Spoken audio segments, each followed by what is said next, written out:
Good morning, welcome back to the channel. My name's Andrew and I do home improvements and stuff. I'm not sure whether this is a home improvement or stuff. Where I'm at today is a farmhouse in the east of Cheshire, in the northwest of England, and I've been asked to build a roof on this extension rebuild.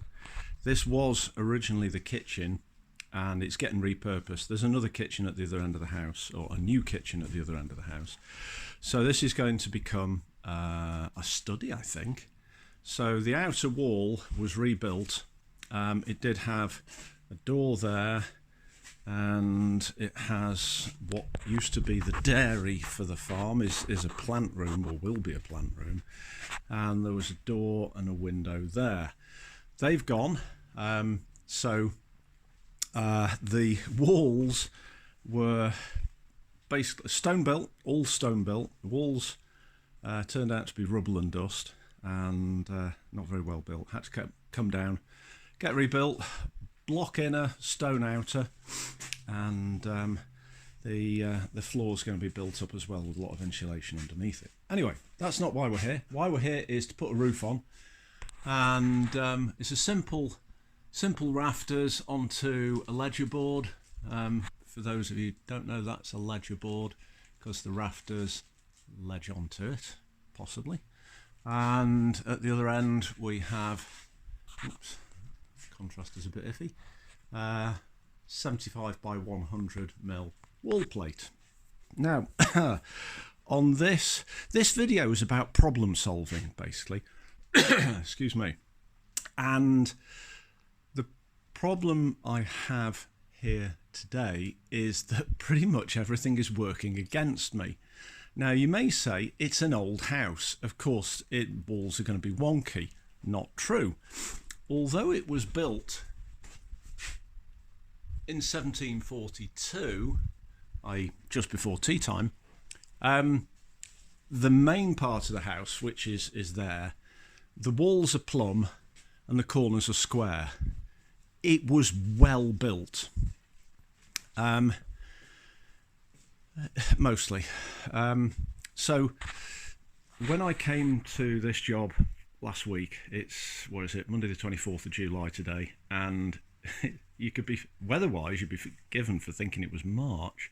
Anyway, when I came here, first thing I do, put a spirit level on top of the wall, and the wall is sloping up that way. Not quite bubble on line, but not far off. Oh, and there's a hump in the wall as well there. Furthermore, the house wall and the new wall diverge.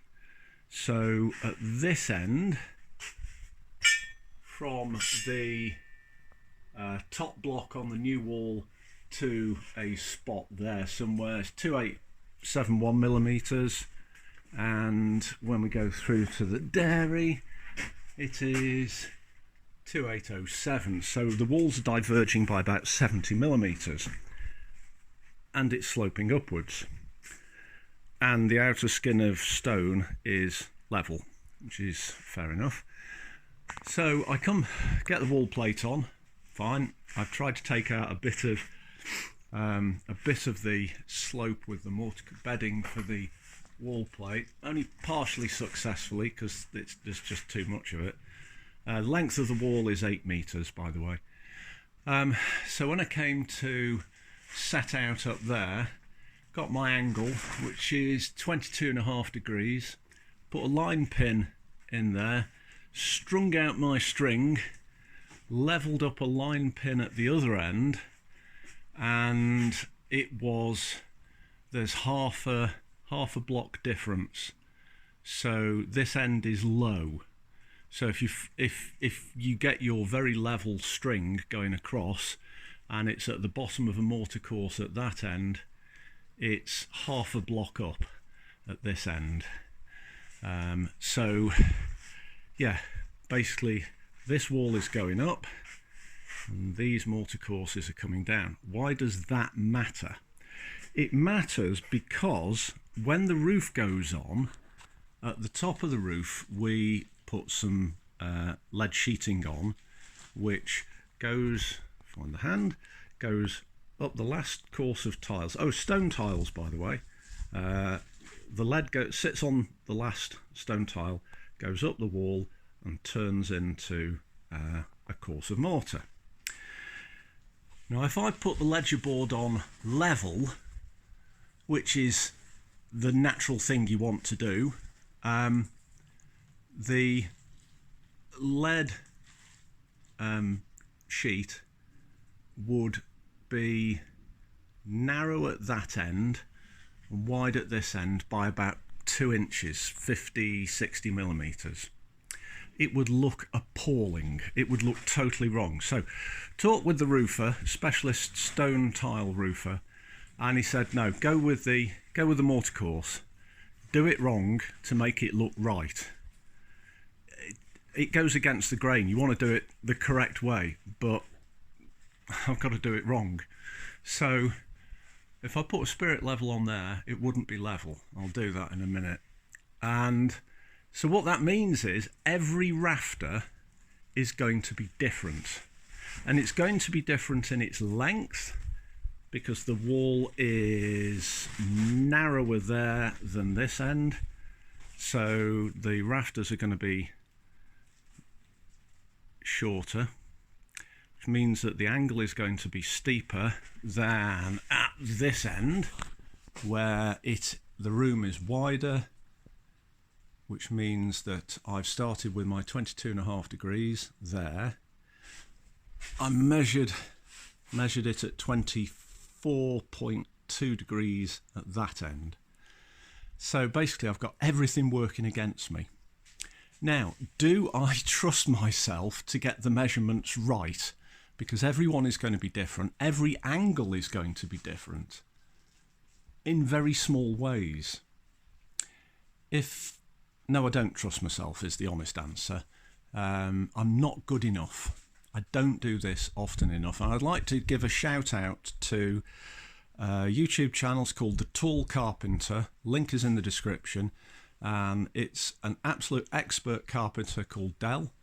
He's been doing it for like ever. And if there's anything you ever want to know about structural woodwork and kitchen fitting and things like that, Dell is your man. I'm an amateur at this, comparatively.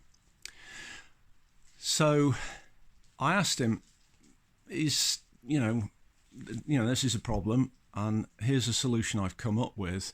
Is this something you've ever used? And he said, well, no, I don't think so, but I'd be interested to see.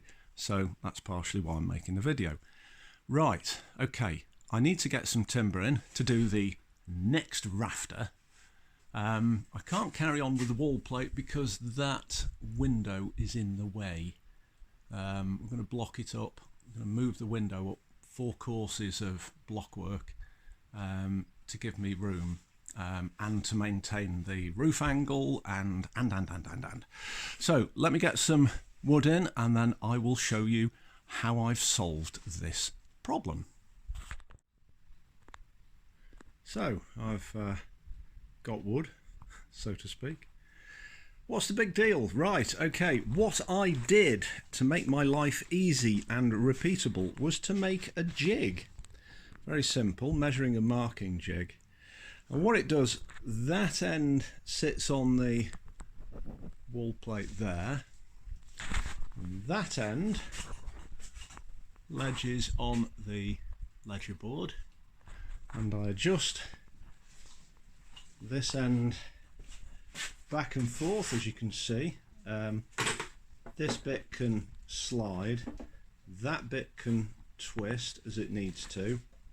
So as long as that corner is on this corner of the wall plate and this end, which can twist that way, is flat against the wall plate, ledger board, sorry, wall plate is interchangeable, then I know that the rafter I cut is going to fit. And I know that absolutely, and I know it's repeatable.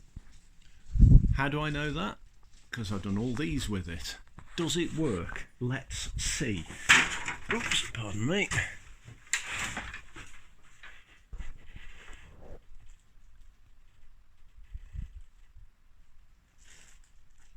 Damn right it works. Let's just go up, pop our heads over the top. Yeah, it works. Now it's a little bit out of focus because the camera's struggling to work out what the hell's going on. But yeah, it's repeatable and it works. And the investment in time of making it and getting it just right and adjustable was certainly worth it, because it means that I don't have to be concerned about the precise length and the precise angle and the cut angles of each rafter.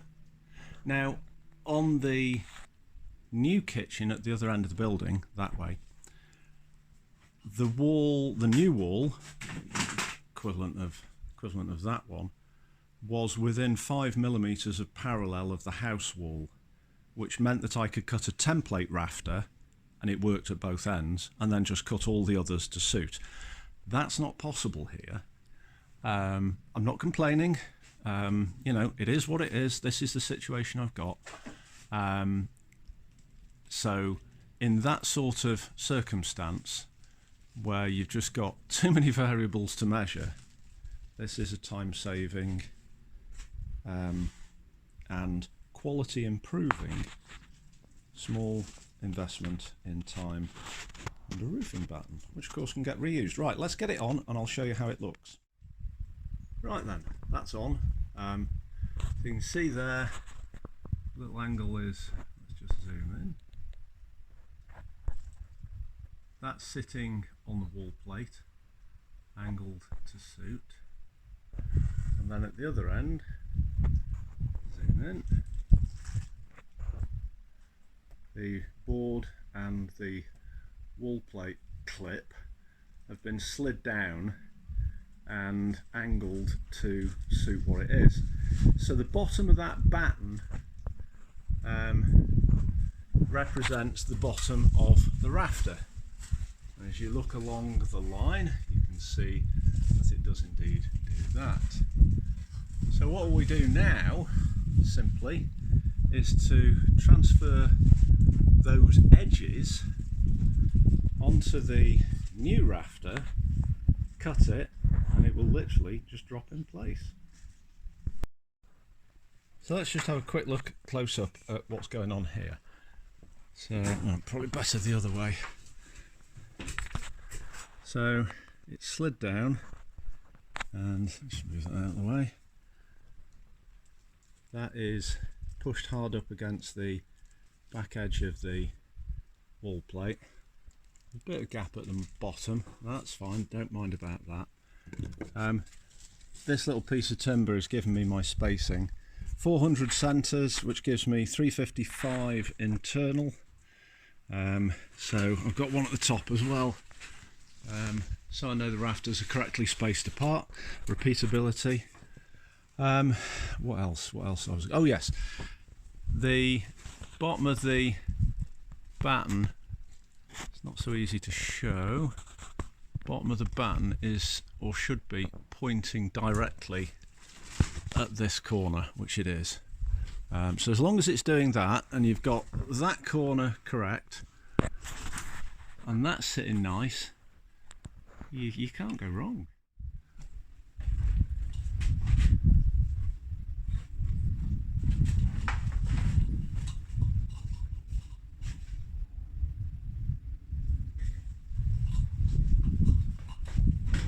Need to make sure that the bottom of the batten is on the bottom of the timber, and then just pencil around the lines. Do the other end as well. So you just need to make sure that this corner is on that surface, and the more precise you can be, the better. So that gives you your seat cut. The plumb cut, there's a bit of space, there's about 5mm space between the edge of this and the actual edge of the wall plate. So just manually adjust that, and then extend that line, and then I'm done with that for now.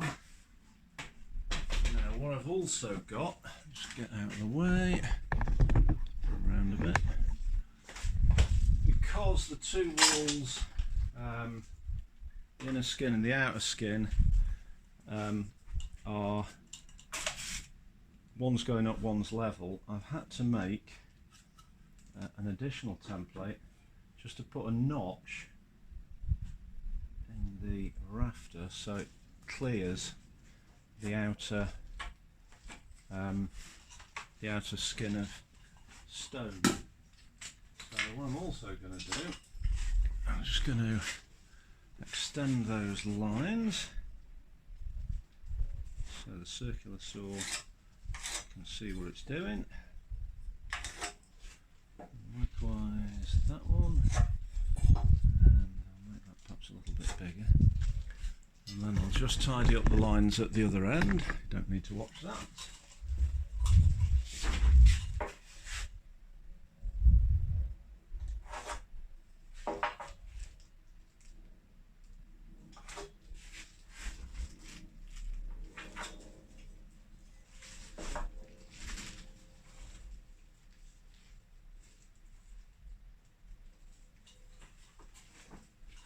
Right, and that's actually just on 25 degrees at the other end, so perhaps it's a little bit more than I originally thought. So it's now a case of, I'll just extend, I don't need to do that. Right, let me find myself another extension and we'll do some cutting.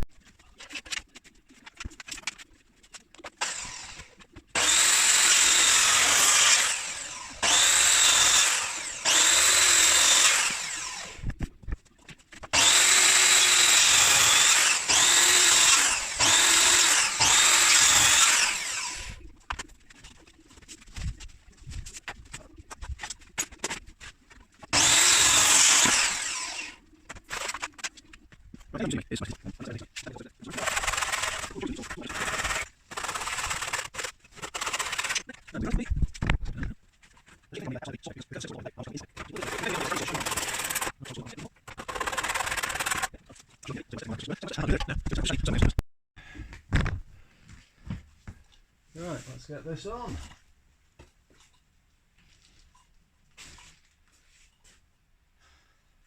Should I be working off a ladder and a set of steps? No, absolutely not. Should I have a scaffold tower in here? Yes, I should. Have I got room to? No. This is my workshop, my machining space, and the job site. So, apologies, it's a bit crowded, but I'm just going to be extra careful and do things step by step by step.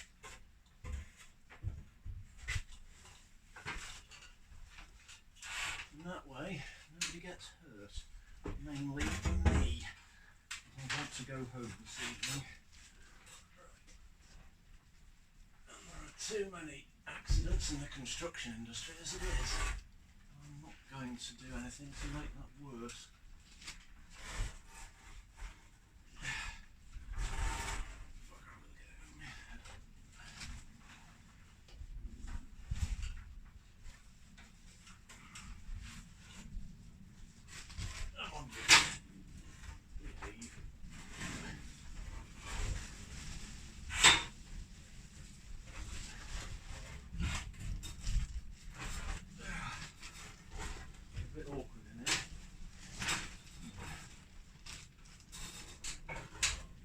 Nice to have a second person here, to be honest.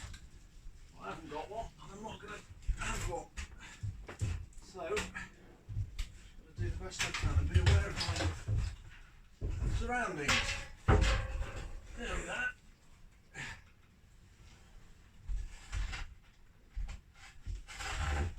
Now, this. Okay.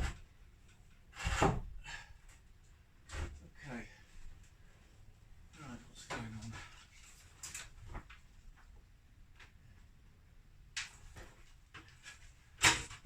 Up nicely. Why is that? Right, anyway, you get the point. It makes it easy. I just got to do a bit of fiddle faddle just to get it nicely. I think I'm impinging the stonework, so I'll just trim that out a little bit. But you get the point. Template makes it easy, simple and repeatable. Does it work 100% every time? Yes. Got to allow for the conditions you find yourself in, of course. But yeah, I'm happy with it.